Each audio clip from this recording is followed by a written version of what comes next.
you think? I'm just so sick of hearing this. I am a Obama supporter, but it's the same broken record story over and over again. How in the world does he not go? I mean, any leader knows this, especially now with the world watching. How does he not go, make sure that he has the support that he needs before he's introducing things that he doesn't have the support for? So now we got to watch all this bickering again in Washington, D.C. and come up with nothing?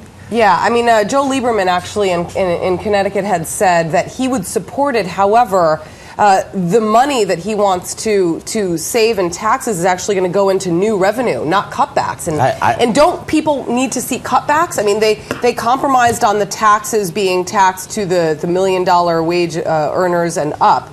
But what Americans really want to see is spending cuts in order for us to get our debt back to where it needs to be in order for more jobs to happen. And you know, it all lumps together. It say Americans who are paying attention want to see that. Americans who are paying attention, who actually get what's going on with this economy, I think want to see that. But what we got in Washington is one big, we're not getting anywhere party going on there all the time, and we talk about it week after week after week, and nothing happens. Does the president not get the fact that Republicans, first of all, are going to slam this down in a second if they don't see budget cuts? Yeah, he gets that, but he's running.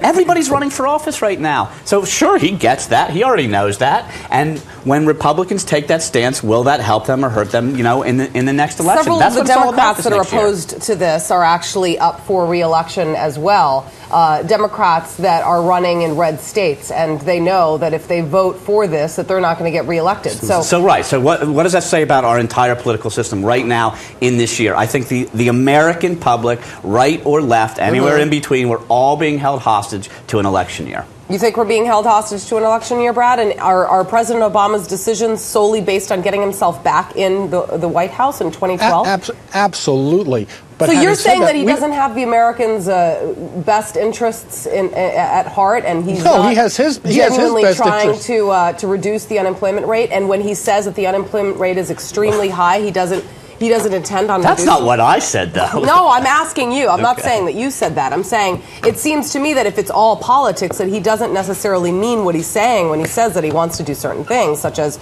reducing the unemployment rate, for example. Brad? I think this president, it's all about his reelection.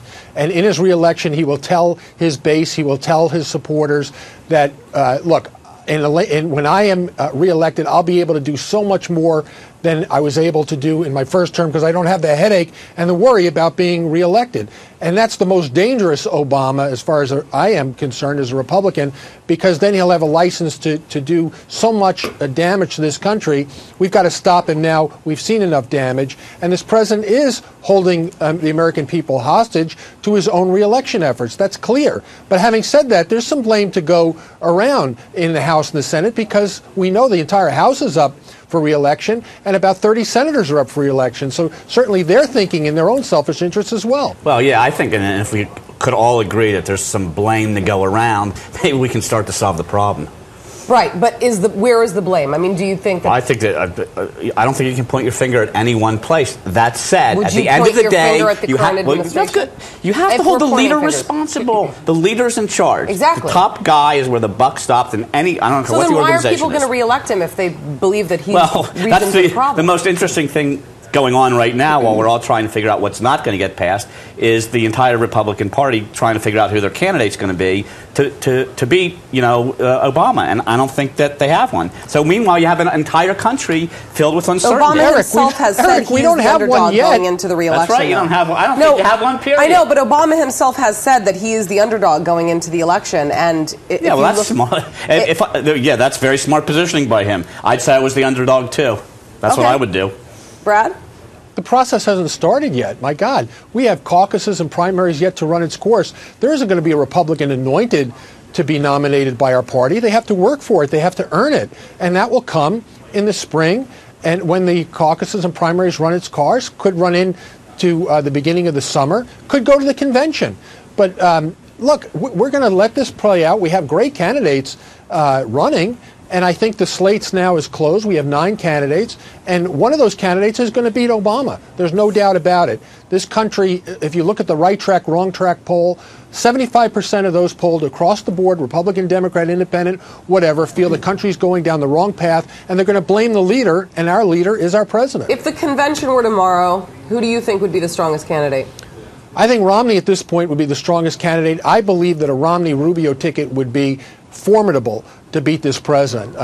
Certainly Rubio, a senator from the great state of Florida, electoral-rich state of Florida, would be an amazing add to the ticket. Plus, his Hispanic background, I think, would attract so many Hispanic voters. He's got a great story. So that would be a strong ticket right now, in my opinion. Who do you think? Well, I think that, I've been saying Romney for a long time, while everybody beats everybody up. I think that one of the things that always seems to get discounted in this process is the actual process behind the curtain. The machine that gets the person elected has to be a well-oiled machine. And that's the difference between Obama, or might be the difference between him if he gets reelected. He'll actually know his way around Washington a little bit. One of the things that he does know very well is how to get elected. So that's what the Republicans are going up against. They're going up against a guy who has a great machine one-on-one to get to your person in the office.